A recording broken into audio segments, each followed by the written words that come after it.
in love with you. You silly thing, anyone can see. What is it with you? You silly thing, just take it from me. It was not a chance meeting. Feel my heart beating. You're the one.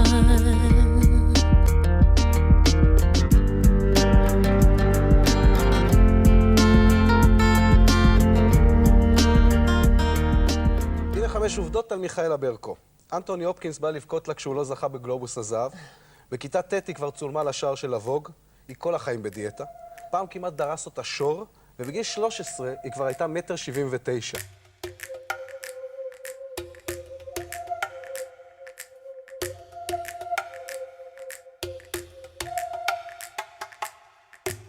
כשנולדתי נראיתי כמו קוף, סיפור מפורסם שפעם בווג ביקשו תמונות שלי מילדות, והראיתי למישהי מהווג האיטלקי את התמונות שלי, אז היא אמרה לי, מיכאלה, you look like a monster.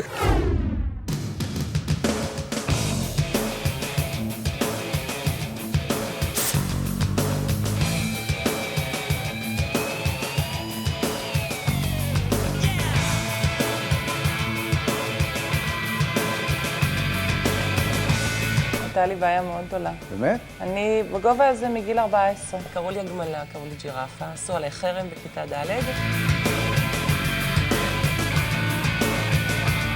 כשהייתי קטנה, היו שנים שאני כל כך גבהתי שהייתי אומרת, אלוהים, בבקשה, 1.70 מטר תעצור. אלוהים, בבקשה, 1.75 מטר תעצור.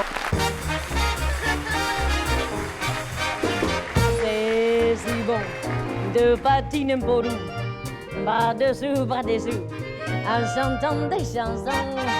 מיכאלה, בגיל 13 התחלת לדגמן, נכון? נכון. היה לי ממש ביטחון עצמי נמוך מאוד.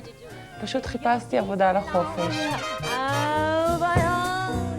ואז הגעתי לאיזו סוכנות, ושאלתי אם אפשר לעבוד, כי חשבתי שדוגמנות פשוט באים, מצטלמים 5 דקות, מרוויחים כסף והולכים הביתה. האמת שזה התחיל מזה שאני רציתי לדגמן, אבל ההורים שלי מאוד תמכו בי, כי הם חשבו שאולי ככה, רגשי נחיתות העצומים שהיו לי בגלל הגובה, איכשהו זה יסתדר. לפני ששוחח עם מיכאלה ברקו, אני אומר למי שלא יודע שהיא אחת הדוגמניות המבוקשות ביותר בעולם, והיא ישראלית.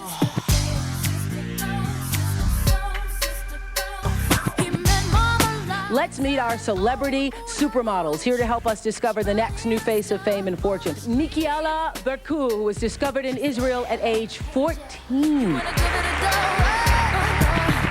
Among the very beautiful women wearing the breathtaking clothes was Israeli supermodel, actress, and television personality Michaela Berko.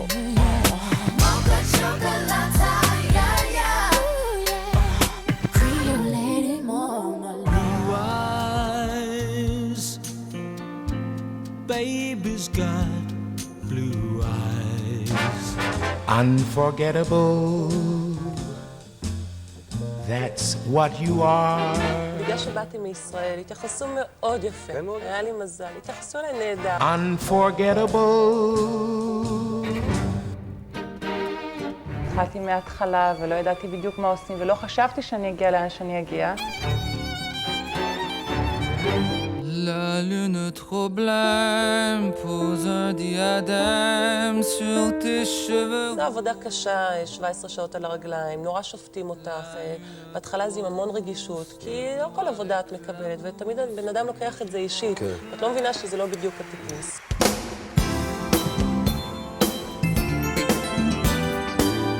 חזרתי לארץ, ואני כבר לא טסה ככה בעולם ולא עובדת בעולם בתור דוגמנית, כי אני חושבת שלזה באמת נגמר איכשהו הגיל. למה, מה קרה?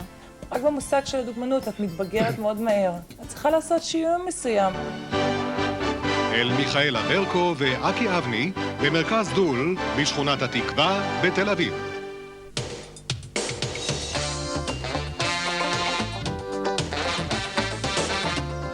אין לך איזה געגוע? את לא אומרת לעצמך, בואנה, אולי הייתי צריכה לסחוב עוד 3 שנים כאלה, עוד 4. לא, אין לי געגוע לדוגמנות, כי אני חושבת שהגיע הזמן שאני אסיים, כי אני התחלתי מאוד צעירה, ואני חושבת שהיום מחפשים משהו אחר, ואני חושבת שזה גיל מסוים שצריך לגמור. אבל אהבתי כל רגע.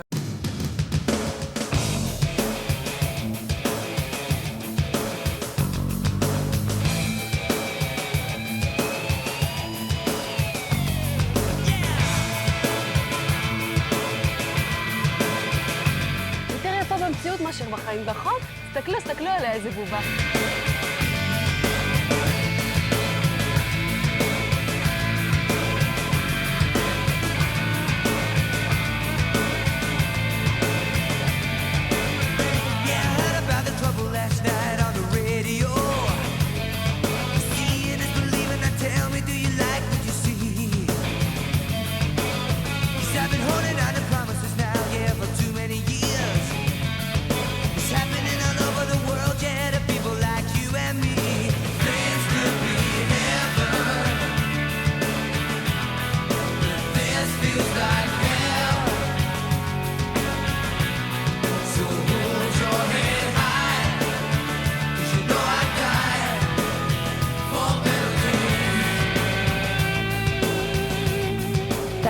החלק הרציני והרשמי של הערב.